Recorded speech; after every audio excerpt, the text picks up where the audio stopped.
Welcome sa Kadas!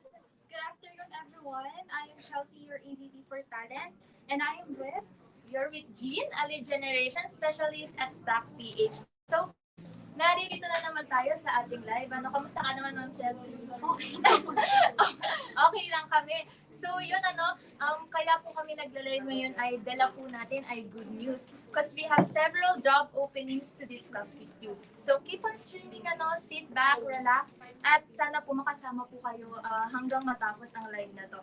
We have several job openings for trainer, corporate recruiter, accounting associate, branding specialist, senior team manager, operations manager, business analyst, sourcing team lead, recruitment sourcing specialist, recruitment manager, sourcing manager, recruitment or sourcing and implementation consultant, and also for accounting team. So, ngayon, yung openings natin ay trainer, corporate recruiter, accounting associate, branding specialist, senior team manager, operations manager, business analyst, sourcing team lead, recruitment sourcing specialist, recruitment manager, and sourcing manager for recruitment and sourcing. And last but not the least, implementation consultant and accounting team lead. So for now, ano nga ba yung mga qualifications nito? Kailangan ba ng high school graduate, college graduate for this? Or may experience or not? So let's start with our first company, Ma'am Chelsea, can you share to them the job description for trainer? So first position is for the trainer position. So qualifications dito is at least an experience for 2 years in new hire training, product training, communication or cultural language training, ideally in a BPO company. So, yung salary range for this position is a maximum offer of 30,000 plus 3,000 allowances. So, meron kayong dito makukuha ang performance bonus from 0 to 20% paid monthly, and you will be eligible for this after 90 days stay here in our first client. So for the setup, it is a hybrid work setup. You're going to report on site at least twice a week. And for the schedule, it's a night shift. So for the next position, we have here the corporate recruiter or the internal recruiter position. So the qualifications here is at least you have 2 years of recruitment experience, ideally from the following industries: recruitment or headhunting firms, and BPO or call center, or corporate or management recruiting. So the salary range here is up to 18 to 27K base pay plus 3K allowances. So you're gonna have also performance bonus up to 0 to 30% pay monthly eligible after 90 days in PSG. So the setup here is a temporary work from home setup plus it's a day shift. So for the next position, okay, so the next position, it will be for accounting associate. So, pasok dito lahat yung mga graduate ng BS Accountancy. At syempre, plus talaga kung isa kang CPA board passer. Tapos ang kailangan namin na experience dito is at least 1 year experience in accounting, handling accounts payables, accounts receivable, or experience in general ledger. So it is also a plus kung ang dati mong system na gamit is QuickBooks or any similar accounting system. So that will be an advantage. So regarding about the salary for this position, you will have at least 18,000 to 25,000 basic pay plus 3,000 total allowances. Performance bonus is 0 to 20% paid quarterly, and you will be eligible for this after 90 days staying here in our client. For the setup, it's also a hybrid. You're going to report on site at least twice a week, and this is for a day shift about. Thank you for that, Ma'am Chelsea. Next is the branding specialist position. So the qualifications here is at least you have 2 years of related work experience in photo and video editing using Adobe Creative Cloud applications, Premiere Pro, Photoshop, Illustrator, and After Effects. Relevant skills in photography, audio recording, storyboard scripting, and planning for video shoots. So the next. So far may mga question ba kayo sa mga topics na nabanggit namin? Please comment down below para masagot namin yung mga questions nyo.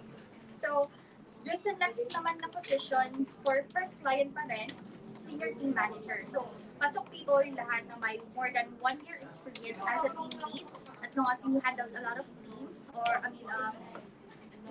5 to 10 agents or people. So, you should have at least 1 year solid experience in team management, and ideally from the following environment.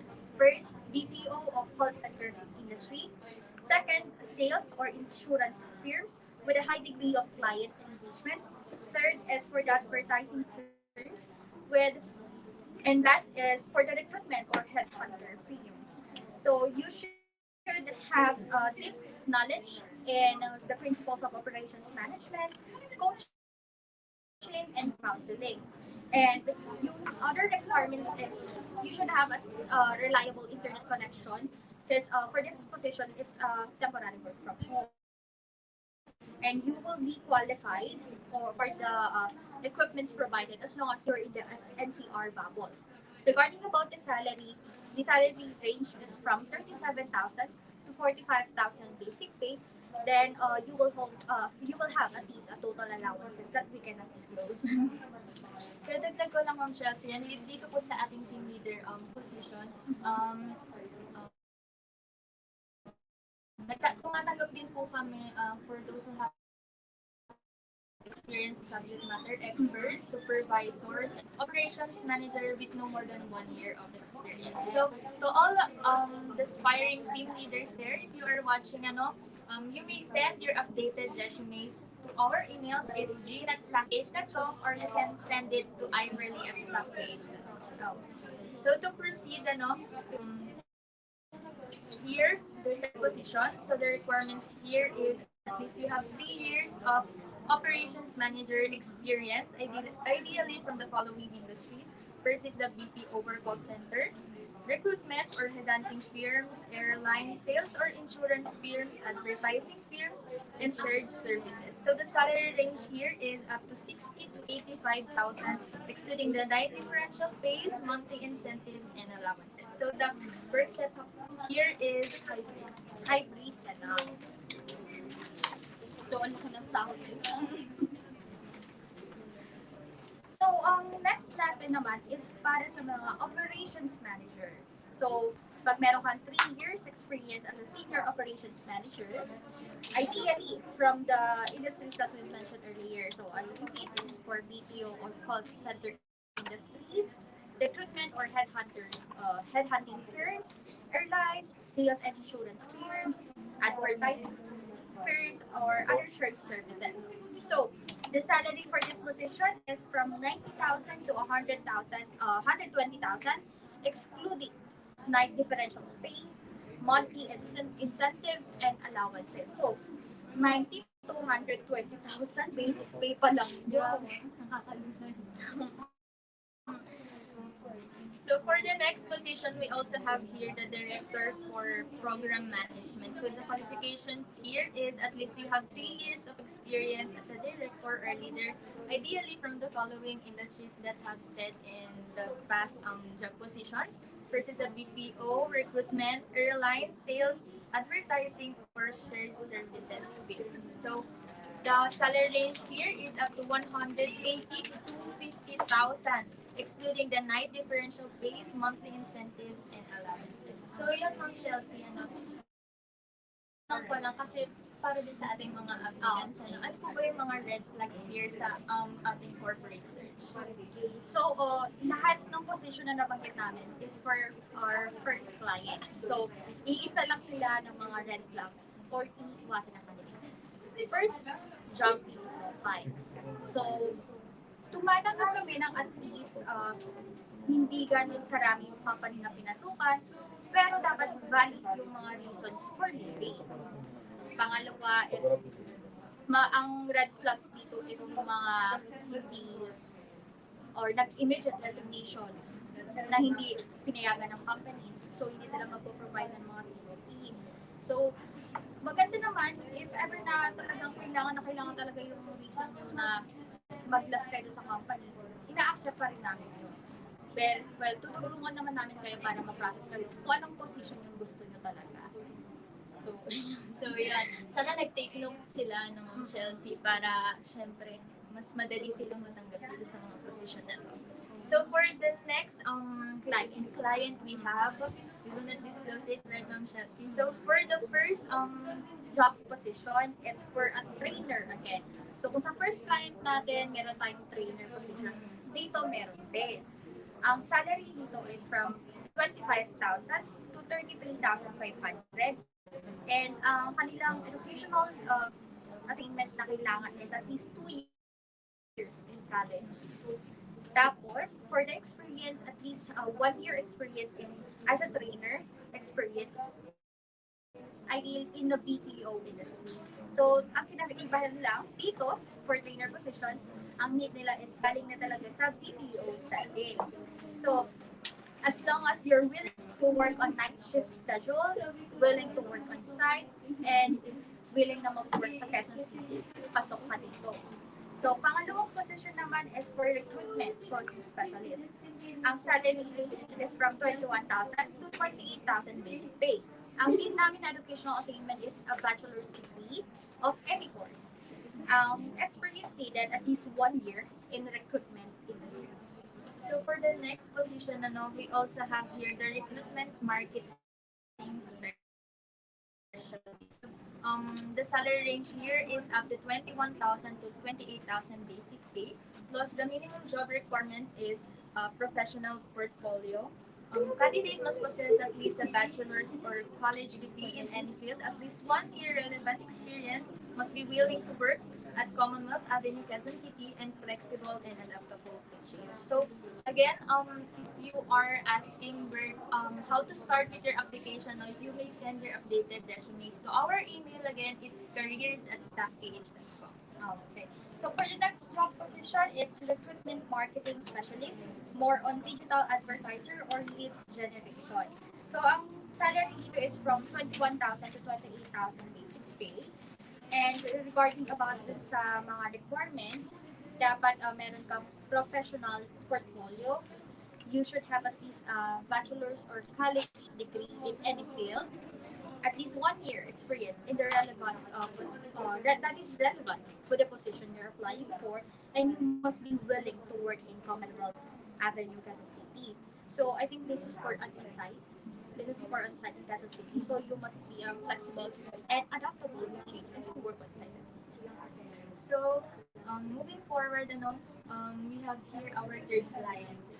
So for the first job position here, we have the recruitment manager position. So the minimum job here is at least you have 2 years of recruitment manager experience in your previous company. Plus the salary range here is up to 70 to 90K base pay plus 2,800 non-taxable allowance. So for the second position, we also have here the senior manager for recruitment. The job qualifications here is at least you have 2 years of senior manager for recruitment in your company. The salary range here is up to 110K to 180K base pay plus non-taxable allowance. And for the last, we have here the senior manager for sourcing. So again, the qualifications, you have here at least 2 years of senior manager for sourcing experience in your previous company. So for this third client, marami siyang sakop kung sites. Meron kami sa Clark, sa UP Technical, sa Makati, Alabang, tsaka sa Eton Centros. So, doon sa tatlong job position na nabanggit ni Ms. G, iisa lang qualifications na. At least meron kang 2 years experience doon sa mga position na nabanggit namin. Pasok mo na. Then, dito sa last na client natin, medyo maganda-ganda talaga yung need nila at maraming candidate na kailangan nila. So, ang first position is implementation consultant. Educational attainment needed is at least a bachelor's degree in accountancy or finance course. So, if ever na you have an experience in implementation software or as a consultant, implementation consultant, you can be accepted or we can consider your application. Even though you're not